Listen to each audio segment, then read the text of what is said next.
2026 का पहला महीना खत्म होने वाला है। जनवरी में मैंने कुछ भी नहीं किया है। 30 डेज चले गए और मैं अभी भी ऐसे ही बैठा हूँ या बैठी। यार इतने सारे रेजोल्यूशन सोचे थे, कुछ भी अचीव नहीं किया है। स्टार्ट ही नहीं किया, अचीव करना तो दूर की बात। ये महीना ऐसा गया है ना, शुरुआत ऐसी हुई है, पूरा साल गया एकदम बेकार। क्या ही डिफरेंस होना है, पिछला साल भी चला गया, ये भी चला जाए। हेलो जी, welcome to our channel Raka की दीदी। ये सारे क्वेश्चंस बहुत लोगों के दिमाग में चल रहे होंगे, कभी मेरे भी चलते थे, क्योंकि हमको प्रोक्रेस्टिनेट करने की आदत है। जी हाँ, आज हम बात करने वाले हैं प्रोक्रेस्टिनेशन के बारे में, कि हम बेसिकली अपने साथ कुछ तो गलत कर रहे हैं लेकिन हमें पता नहीं है कि हम कर क्या रहे हैं। ये एक छोटी सी डिटेल्ड कॉन्वर्जेशन, मतलब सीरियसली सुन रहे हैं आप, छोटी सी बट डिटेल्ड कॉन्वर्जेशन है, तो ध्यान से सुनिएगा। अगर आप भी इन्हीं थॉट से गुजर रहे हैं तो आपके साथ पक्का दो चीज़ें हो रही हैं। पहली, या तो आपने बिल्कुल ही अनरियलिस्टिक गोल्स अपने लिए सेट किए हैं, मतलब रेजोल्यूशन में ऐसा कुछ सेट कर दिया है जो आपको भी पता था साल की शुरुआत में कि ये करना मुश्किल है। आई एम नॉट सेइंग कि एनीथिंग इज इम्पॉसिबल। इम्पॉसिबल भी कहता है आई एम पॉसिबल, बट वो आपके लिए उस टाइम पीरियड में पॉसिबल है या नहीं है, वो आपको सही से सोच समझ के डिसाइड करना है। प्रैक्टिकल एप्लीकेशन फीजिबल है या नहीं है, वो आपको सोचना है, तभी रेजोल्यूशन आप अचीव कर पाएंगे। अब ये तो एक बात हो गई कि आपने जो रेजोल्यूशन या जो आपने प्लानिंग की है वो आपकी फीजिबिलिटी के ही बाहर है, और उसको अचीव करने में आपको पहले अपना फाउंडेशन फॉर्म करना पड़ेगा। फॉर एग्जाम्पल, आई वॉन्ट मेरा यूट्यूब पे चैनल नंबर 1 चैनल बन जाए। क्या मैंने उसके लिए पहले से कुछ काम किया था? क्या 5 या 10 वीडियो डालने के बाद मेरा यूट्यूब चैनल नंबर 1 पे आ जाएगा? बिल्कुल भी नहीं। मैं अभी फाउंडेशन पे काम कर रही हूँ। I am trying each and every bit, learning about social media, learning about all the algorithms, और उसके बाद ट्रायल एरर मेथड से I will be able to achieve something in this year. But should I get harsh about this on myself? Not at all. खरगोश and tortoise की जो कहानी है वो हमारी असल ज़िंदगी में डेफिनेटली लागू होती है। Slow and steady wins the race. अब इसमें हम सोचेंगे स्लो है, स्टेडी है, मतलब क्या है? मतलब सिर्फ ये है कि कंसिस्टेंसी ही जीतती है। अगर आप किसी भी चीज़ को लेके कंसिस्टेंट एफर्ट्स करेंगे तो डेफिनेटली यू विल विन। इसे हमें एक और चीज़ सीखने को मिलती है, जैसे भी जो भी चल रहा है लाइफ में, ग्रैटिट्यूड रखो। हर चीज़ के लिए ग्रैटिट्यूड रखो।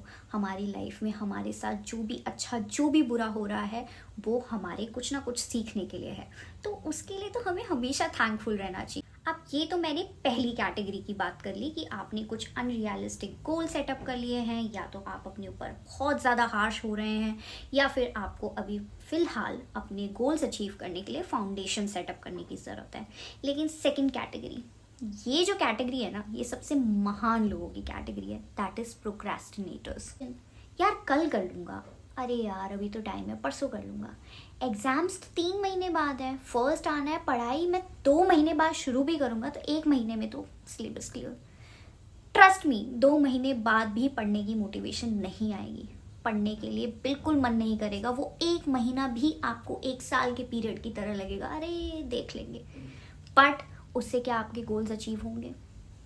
Never ever. अगर आपको अपना 2026 एकदम बढ़िया बिंदास छक्कास, जैसे मेरे पापा कहते हैं, बिंदास छक्कास बनाना है ना, तो फिर उसके लिए मेहनत करनी पड़ेगी।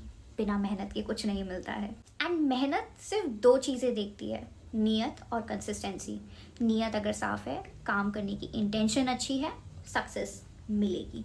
और अगर बिल्कुल कंसिस्टेंट होना अपने एफर्ट्स में, बिल्कुल हर चीज़ को ध्यान देते हुए डेली बेसिस पे कर रहे हो, तो सक्सेस तो झकमरा के आएगी आपके पास। Also I would like to add a beautiful note here.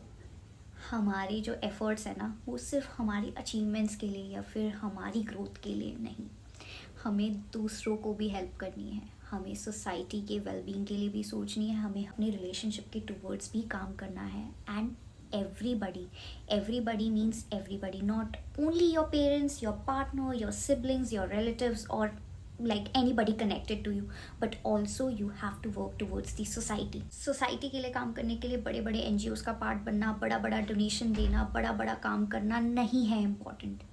Simple steps. कोई परेशान दिख रहा है तो उसको पूछ लो.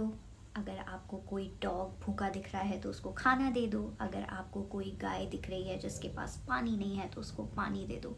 अरे एक बार रुक के किसी को पूछ तो लो, किसी की समस्या जान तो लो, उसको सॉल्व करने की एक इंटेंट तो रखो.